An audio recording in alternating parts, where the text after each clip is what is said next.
Okay, so in this video I'm going to walk through the June 2017 paper 22 word processing section. To do it, I'm using the files that I downloaded for the task, all of which are stored inside this folder on my desktop called Word Processing PPQ1. So it doesn't really matter where you store them, so long as you know where to find them, but that's where I'm keeping all of my stuff. So, open the file, j227 evidence.rtf, there it is. Make sure your name, center number and candidate number appear on every page, so it doesn't matter whether we put it in the header or the footer. I'm just going to double click in the header.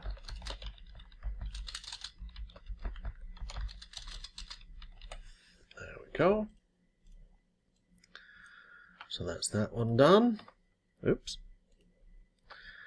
Save this as a word process document in your area with the file name j227 evidence followed by your candidate number. So save as, same folder, Word document with my candidate number there. Okay, anytime you get this little window, just hit yes, it's okay. Okay, so you're going to edit a guide for new undergraduates at Tawara University. The university uses a corporate house style for all their documents. Paragraph styles should be created and applied as instructed. So we're going to open up. Oops, window problems. New UG.rtf. There we go. So I'm going to enable editing. That's it. I wish it would stop doing that. Okay, so we've opened it. We need to set the page orientation to landscape. Do not change paper size or margin settings. Okay, so layout, orientation, landscape. There it is. Save the document in your work area with the file name UG Guide. So file, save as, same folder, UG Guide. And remember, we need to set it as a Word document. Go ahead and hit save. Yes, you want to upgrade to the latest format. Make sure it's saved in the format of the software that you're using. Place in your evidence a screenshot to show this file has been saved. Make sure there is evidence of the file type. So for this, we need to be able to see, oops, this type bit right here. So you see how particularly the comma-separated value files, the CSV files, they were chopped off because of the width of this column. Make sure that it's fully visible. And I'm going to hit Alt and print screen on my keyboard to take a screenshot just of this window. I'm going to go into my evidence, paste it in, and just to make absolutely certain that the examiner doesn't miss that the file type is there, I'm going to put a little ring around it. Shape fill, no fill, shape outline, red. There we go. Okay. So, task 3. Place in the header of the file UG Guide automated page numbers left aligned. Well, let's go ahead and do that. So, insert, header. If we just go in there, then I'm going to make this wider because I'm missing some of my options from up top. So in here, we've got options here, because I'm in the design section for header and footer, page number, current position, plain number. That will do. Then, automated file name and path right aligned. Now right aligned is a little different. I've just hit tab to move along to this middle, what's the word for it? Stop, I think. And then hit tab again to go over to the right aligned one. Unfortunately, it's called a tab. There you go. Thank you, Word. Unfortunately, Word doesn't always remember to move those tabs when we set a page to be landscape. So you need to do that manually. So if you just click and drag on it, your cursor will end up over here on the right-hand side. And then we can go document info, try file path. Yeah, that'll do. If you end up with a really long file path because of how you're storing it, don't worry about that when you're learning how to do this or when you're doing practice papers. When you do an exam paper for real, it's going to be stored somewhere really easy to get to, so it won't be a really long URL like mine. Okay, so we have those two. That's all good. Place in your footer your name, centre number and candidate number left aligned. So I can just double click down here.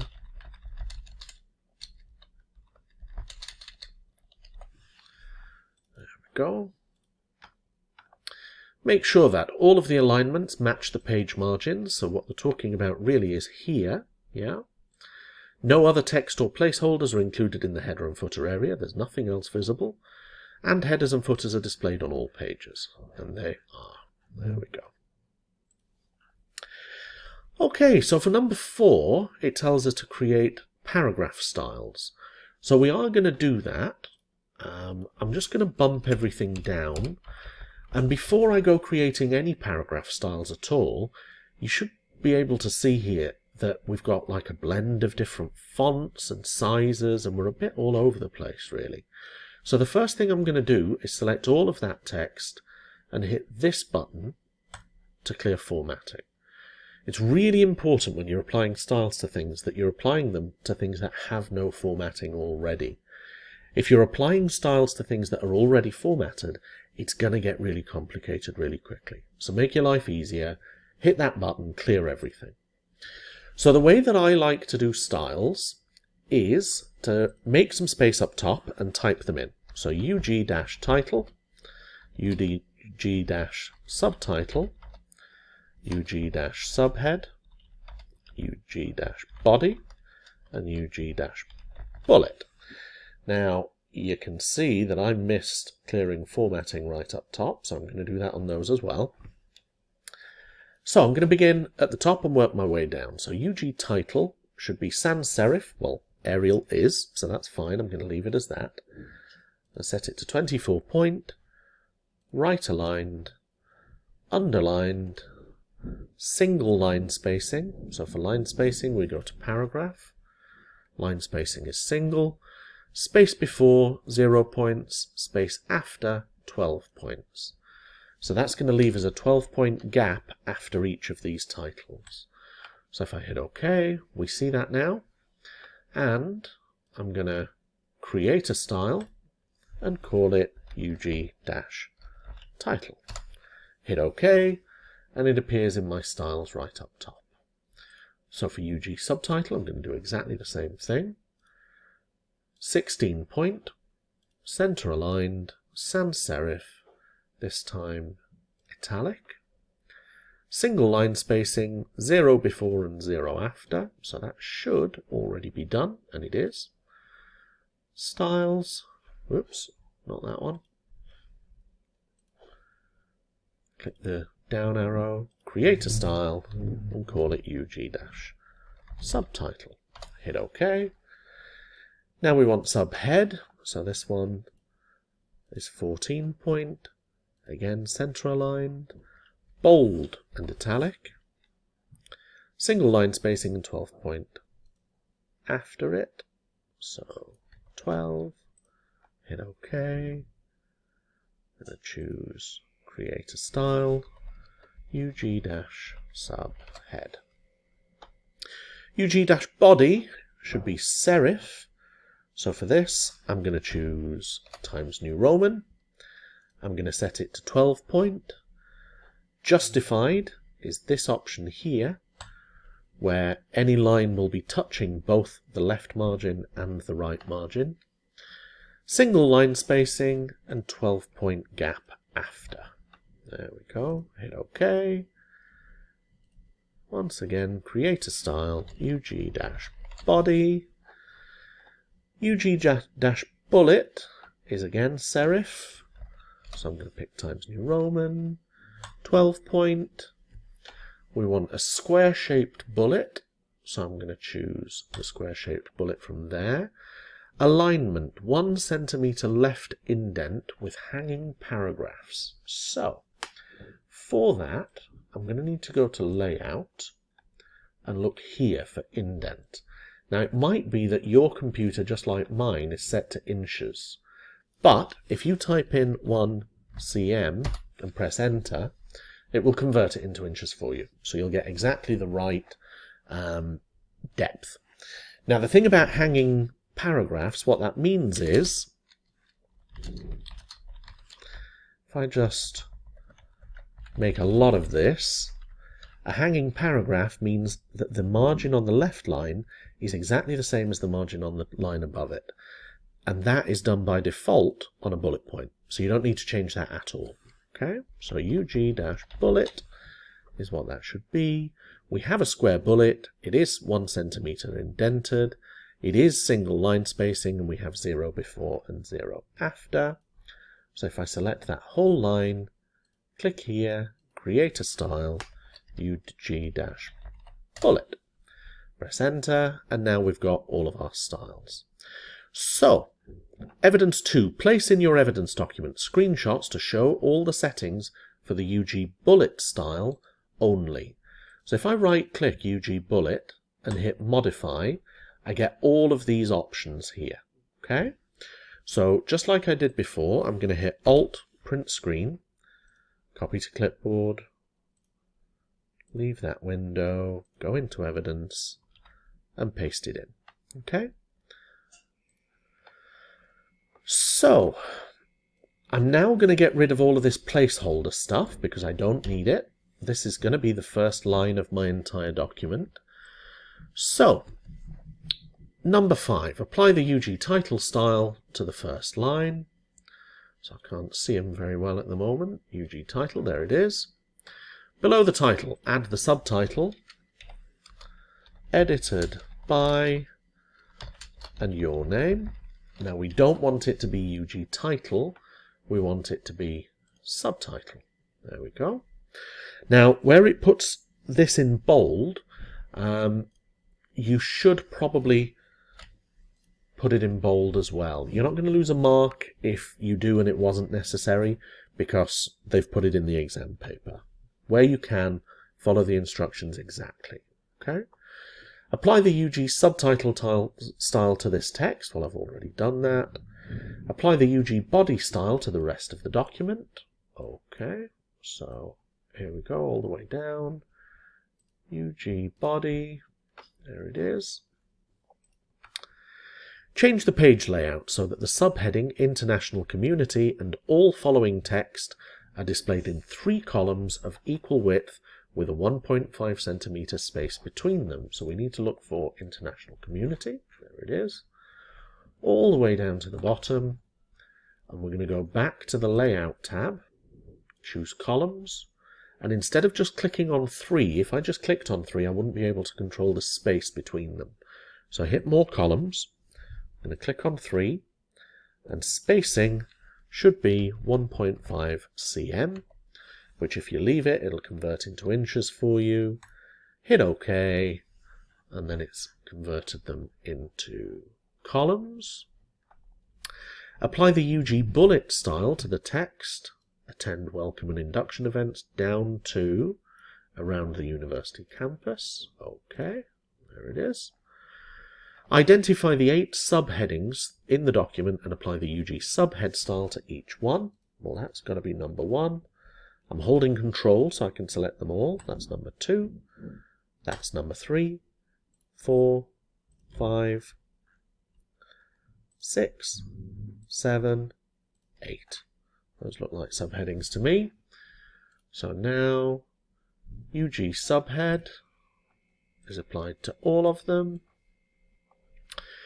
Using the data in the file j227dom.csv, create a pie chart to show the total students enrolled by region. Okay, so dom.csv, if we double click it, it will open in Excel. Mine is opening on my other monitor. There we go. So what we want is the total students enrolled by region. So we don't want undergraduate and we don't want postgraduate. We want region.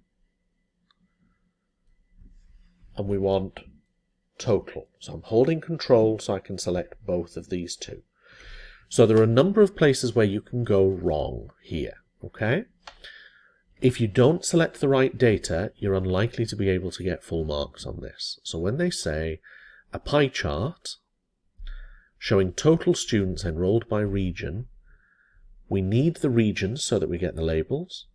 We need the totals here as well, but we don't need the total down at the bottom. And I'll show you why in a moment. If I hit Insert and make a pie chart, this is what my pie chart looks like right now.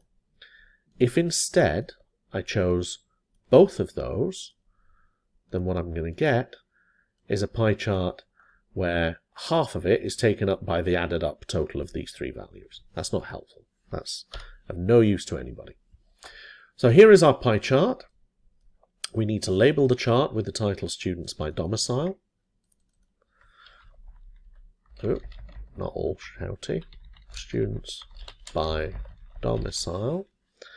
Display a legend. Well, I already have one, and it is below my pie chart. That right there is my legend. I could move it over to the side if I wanted.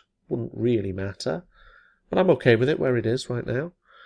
So display on each sector only the percentage values. So we need to right click, add data labels, and add data labels. And we don't want the numbers here. If we format these data labels, we don't want value. Oops. Let me do that again. Add data labels. Right click, format data labels. And I'm going to tick percentage, then untick value. So we only want to see the percentages on the sections of the pie chart. There we go. So insert the chart immediately after the paragraph ending, students studying with us. Okay.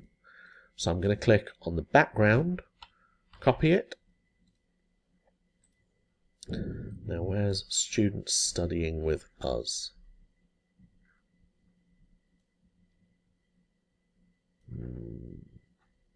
Can't see it at the moment. Ah, there. Okay, so if I Control V to paste it in, doesn't look great right now. So I need to do some resizing. Need to make it a little bit taller. Need to make maybe these bits of text a little bit bigger. Let's go for 12 point. Same for this.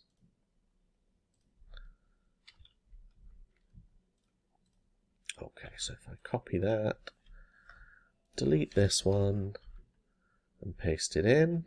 Okay, so those are a bit too big. Let's make it smaller so that the whole thing can fit. There we go.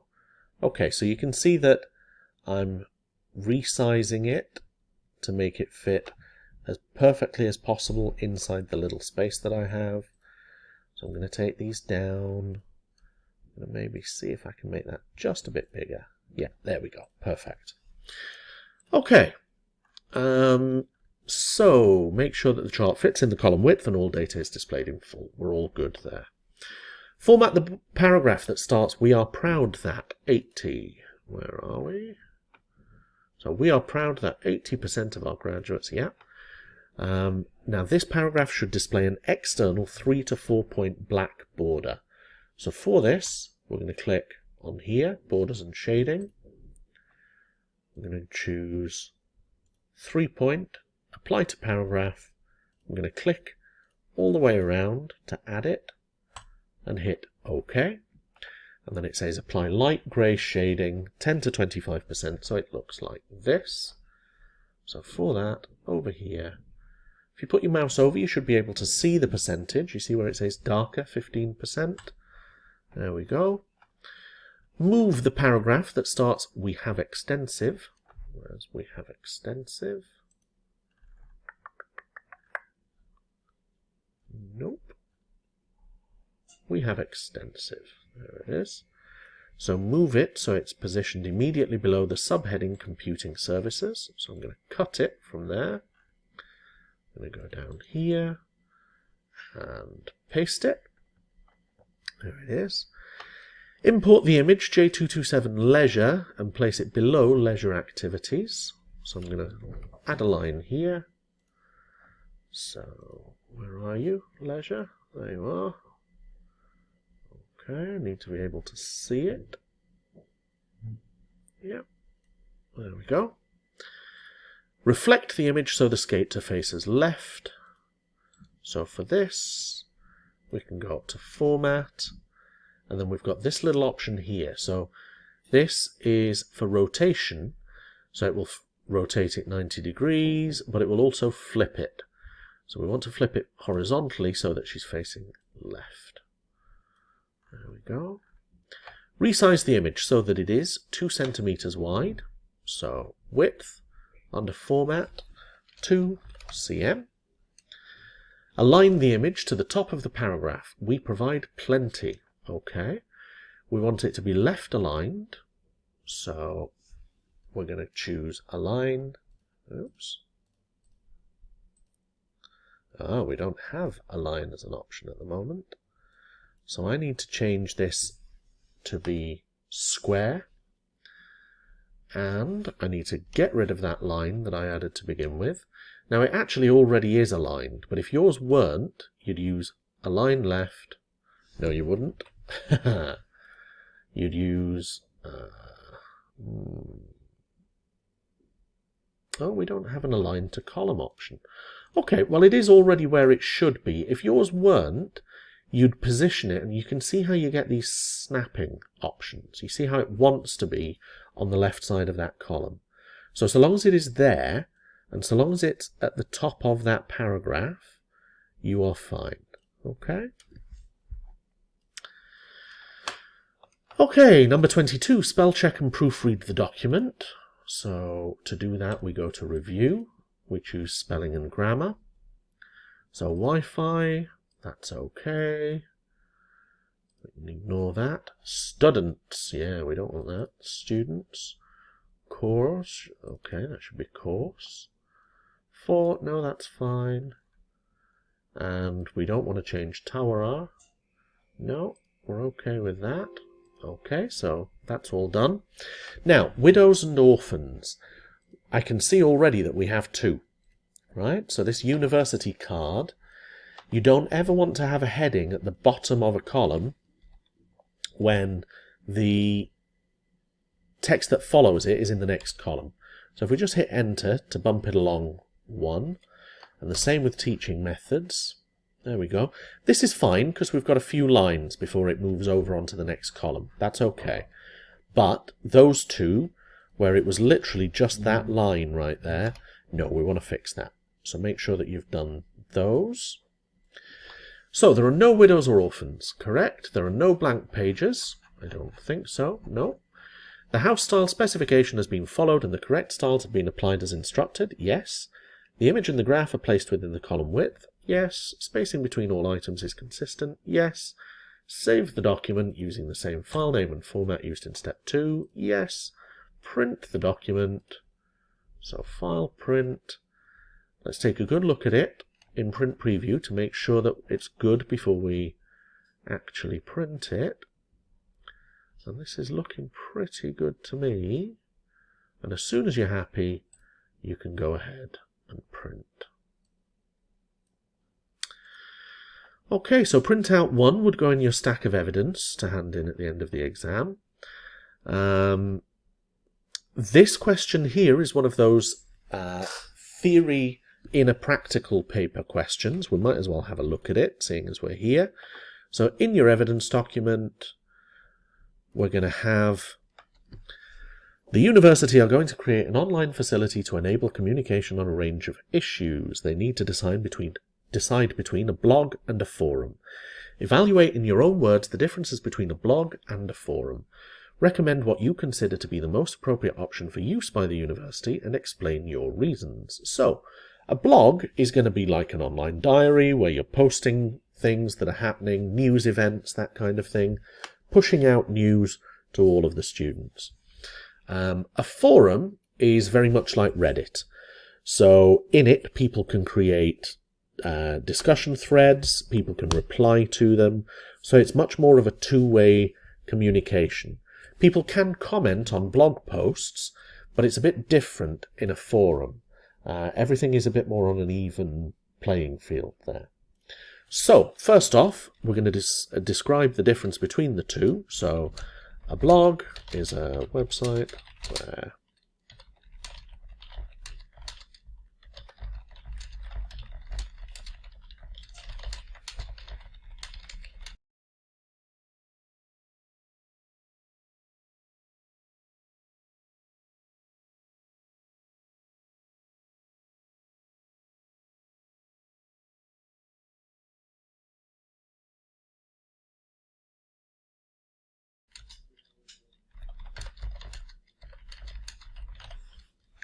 So let's just have a little look at that, see how long it is. Good Lord, 99 words. Perfect.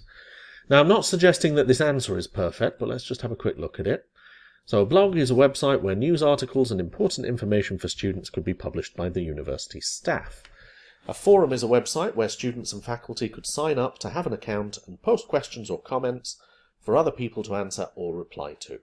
While blogs allow comments, the emphasis is on publishing information rather than discussion. If the university wants to publish news, a blog would be the best choice. If they wanted to create a place for students to communicate with each other and their faculty, a forum would make more sense. I'm pretty happy with that, so I'm going to leave it there. So that was the 2017 Word section of paper 22.